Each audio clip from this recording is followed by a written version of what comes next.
Hello दोस्तों, स्वागत है आप सभी का फिर से एक नई वीडियो में। दोस्त, मैं इस वीडियो में आप सभी को इंग्लिश के ग्रामर रूल्स को, इंग्लिश के वर्ड्स को तथा इंग्लिश स्ट्रक्चर्स को बहुत अच्छे तरीके से बताऊंगा।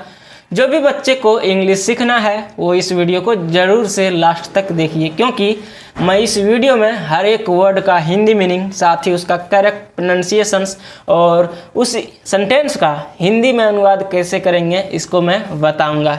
तो चलिए मैं शुरू करता हूं। सबसे पहले स्टोरी का टाइटल देख लेते हैं, यानी कि हेडिंग स्टोरी का टाइटल क्या है, शीर्षक क्या है, उसके बाद स्टोरी को रीड करेंगे। देखिए स्टोरी का जो टाइटल है वो क्या है, द क्लेवर फॉक्स। आप सभी को पता होगा फॉक्स यानी कि होता है लोमड़ी, और क्लेवर मतलब होता है चालाक, होशियार, और क्या कह सकते हैं, और चतुर कह सकते हैं ना।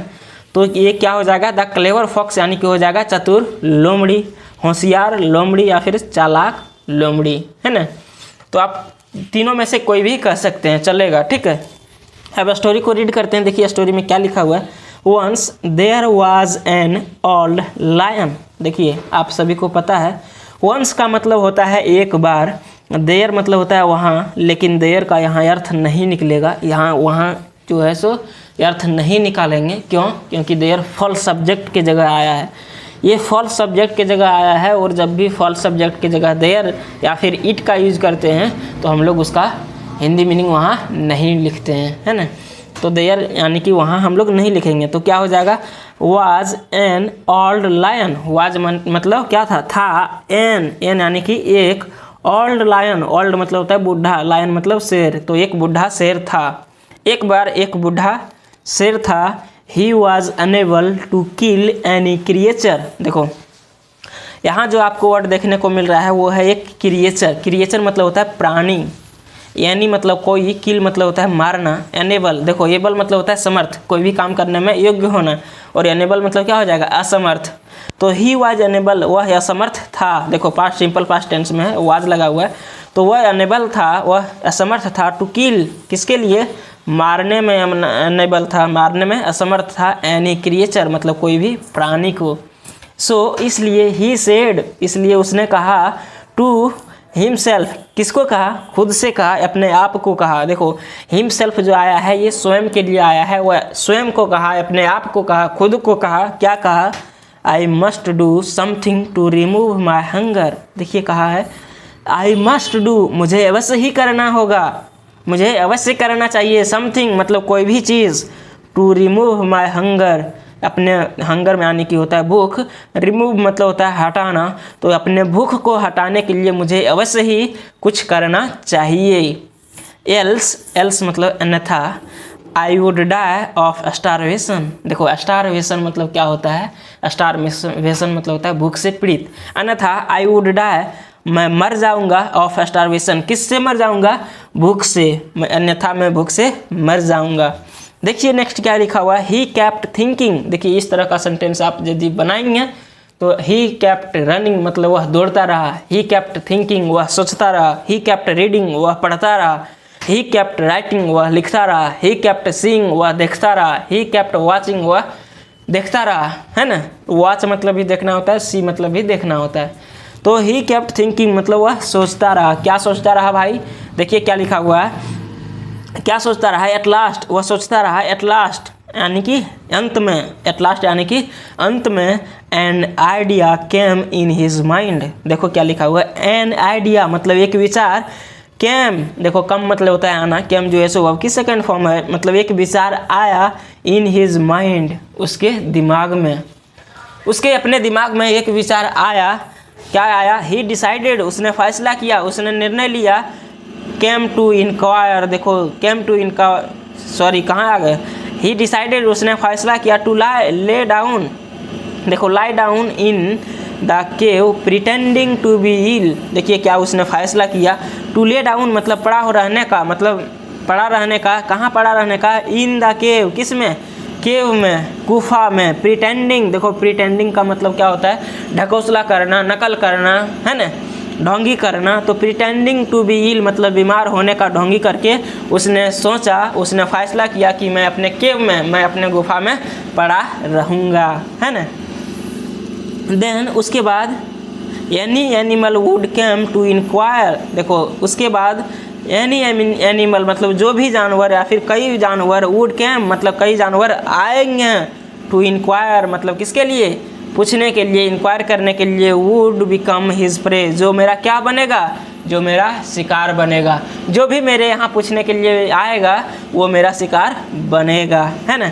द लायन, प्रे मतलब होता है शिकार, प्रे मतलब क्या होता है शिकार, बिकम मतलब होता है बनना, होना, है ना। इंक्वायर मतलब होता है क्या चीज़, इंक्वायर मतलब होता है, इंक्वायर आप समझ रहे होंगे, इंक्वायर मतलब होता है पूछताछ करना। The lion put his wicked plan, देखो विक्ड प्लान का मतलब होता है क्या, दुष्ट योजना, विक्ड प्लान यानी कि दुष्ट योजना, into practice which started working लिखा हुआ है, विच स्टार्टेड वर्किंग। देखिए the lion put his wicked plan मतलब अपने जो दुष्ट प्लान था वो अमल किया और काम को शुरू कर दिया। अमल किया, क्या किया, अमल किया मतलब शुरू किया, रखा और अपने काम को क्या कर दिया, विच स्टार्टेड वर्किंग, और अपने काम को शुरू कर दिया।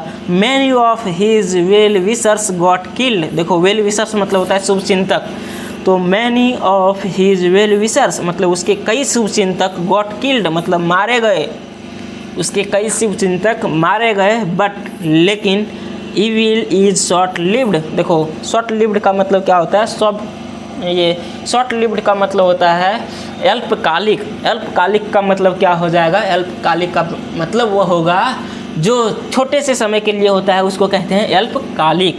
तो क्या लिखा हुआ है देखिए, इविल, इसको क्या पढ़ेंगे, evil, evil is short lived. देखो इविल मतलब होता है बुराइयाँ, तुच्छ, बुराइयाँ, तुच्छ नहीं बुराइयाँ, तो बुराइयाँ क्या होती है, अल्पकालिक होती है, यानी कि छोटा समय के लिए होती है। वन डे, एक दिन, a fox visited the ailing, देखो एलिंग लायन, एलिंग लायन का मतलब क्या होगा, बीमार शेर।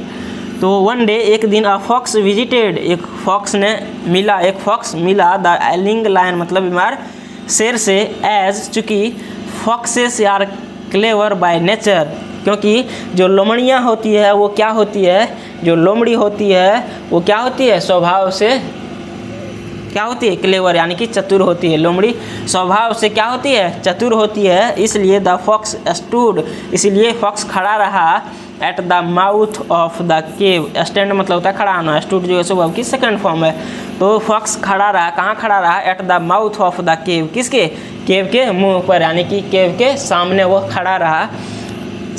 हिज सिक्स्थ सेंस वर्कड, देखो उसके जो है छठी इंद्रियां, सेंस मतलब क्या होगा, इंद्री, तो उसकी जो है इंद्रियां होती है ना, हमारे कितने ज्ञान इंद्रियां हैं, हमारे कितने हैं, हमारे 5 हैं। तो हिज सिक्स्थ सेंस मतलब उसके छठी ज्ञान इंद्रियां वर्कड, क्या किया, काम किया, and he new the reality, देखो एंड और ही न्यू मतलब वह जान गया, द रियलिटी यानी कि वास्तविकता को, उसके जो है वो छठा ज्ञान इंद्रियां काम किया और वह वास्तविकता को जान गया। सो इसलिए he asked about the Lions health, इसीलिए उसने पूछा, क्या पूछा, आस्क मतलब होता है पूछना, उसने पूछा अबाउट के बारे में, द लायंस हेल्थ। देखो एपोस्ट्रोफ एस यहाँ आया है, इसका मतलब क्या होगा, देखिए एपोस्ट्रोफ एस जब भी आपको देखने को मिले इसका मतलब होता है का या फिर के या फिर की, किसके का के की, उस वर्ड के का के की, यहाँ जो वर्ड होगा उसमें लगा देंगे का के की। तो लायन मतलब शेर, तो शेर का हेल्थ यानी कि शेर का स्वास्थ्य के बारे में उसने पूछा। फ्रॉम आउटसाइड, कहाँ से, बाहर से, अंदर नहीं गया, बाहर से पूछा उसने। द लायन रिप्लाइड, लायन ने जवाब दिया, क्या जवाब दिया भाई, आगे देखते हैं। I am not feeling well, मुझे अच्छा नहीं लग रहा है, मेरी तबीयत अच्छा नहीं है। किसने बोला, शेर ने, शेर ने बोला कि मेरी तबीयत अच्छा नहीं है, उसने बोला, जब किसने पूछा, जब लोमड़ी ने पूछा। बट लेकिन, why don't you come inside, देखिए क्या लिखा, बट यानी कि लेकिन, वाई डोंट यू लेकिन आप तुम क्यों नहीं, कम आते हो, इनसाइड यानी कि अंदर, लेकिन तुम अंदर क्यों नहीं आते हो। देन उसके बाद द फॉक्स रिप्लाइड, उसके बाद देन यानी कि उसके बाद द फॉक्स रिप्लाइड, फॉक्स ने जवाब दिया, लोमड़ी ने जवाब दिया, क्या जवाब दिया, I would love to come in, sir देखो आई वुड लव मुझे पसंद होगा, टू कम इन मतलब अंदर आना, मुझे अंदर आना पसंद होगा, सर, सर यानी कि महाराज, मुझे अंदर आना पसंद होगा, बट लेकिन वन सीइंग मतलब मुझे देखने को मिल रहा है, मैं देखते हुए all the footprints going to your cave मतलब सारे के सारे फुटप्रिंट्स मतलब सारे के सारे पैर के निशान गए हुए हैं, गोइंग टू योर केव मतलब आपके केव के अंदर, आपके गुफा के अंदर गए हुए हैं, एंड और नन कमिंग आउट और कोई भी नहीं आ रहे हैं। जितने भी फुटप्रिंट्स जितने भी पैर के निशान हैं वो सिर्फ अंदर गए हैं, बाहर नहीं आए हैं। I would be foolish enough to come in मुझे जो होगा वो मैं मूर्ख बनूंगा, इतना मूर्ख बनूंगा, टू कम इन मतलब अंदर आकर, क्या मैं इतना मूर्ख अंदर आकर बनूंगा। सेइंग सो इतना कहकर the fox went away to alert the other animals. देखो सेइंग सो मतलब इतना कहकर the fox went away fox जो है सो चला गया, कहाँ चला गया, टू अलर्ट चला गया, अलर्ट करने के लिए, सतर्क करने के लिए। अलर्ट मतलब होता है सतर्क करना, तो सतर्क करने के लिए द अदर एनिमल्स मतलब दूसरे जानवरों को अलर्ट करने के लिए चला गया। अब हम लोग देखते हैं मोरल यानी कि शिक्षा। इस कहानी से हम लोगों को क्या सीख मिला, इससे क्या खास था, ये जो कहानी हम लोग पढ़े इससे हम लोगों को वास्तविक जीवन में क्या सीख मिला। देखिए लिखा हुआ है cleverness can defeat N evil mind. देखो डिफीट मतलब होता है पराजित करना, परास्त करना, तो क्लेवरनेस यानी कि चतुराई, कैन डिफीट मतलब चतुराई से परास्त हो सकता है, चतुराई से पराजित हो सकता है। एन इविल माइंड मतलब एक दुष्ट दिमाग, एक दुष्ट मन, एक दुष्ट जो है सो सोच। मैं जो है सो चतुराई से एक दुष्ट सोच को जो है सो क्या कर सकते हैं, पराजित कर सकते हैं। यदि जो है कोई चालाक रहेगा और दूसरे तरफ से यदि उसके मन में दुष्ट है मतलब गलत भावना है तो वो उसको हरा सकता है ना।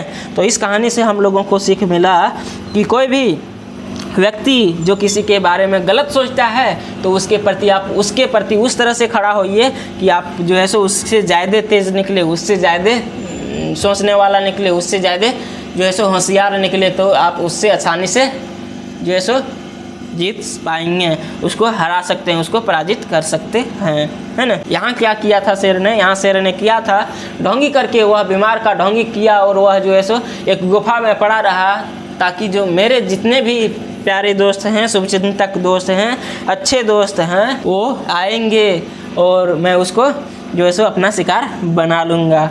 और इसी प्रकार से उन सभी जानवरों में से लोमड़ी जो निकला वो होशियार निकला, वो अंदर गया ही नहीं, वो बाहर से ही उसका पूछ लिया कि आपका तबीयत कैसा है, मैं अंदर नहीं आऊँगा, क्योंकि मैं अंदर आऊँगा तो जिस प्रकार से सभी जानवर को आप जो है सो खा गए उस प्रकार से मुझे भी खा जाएंगे।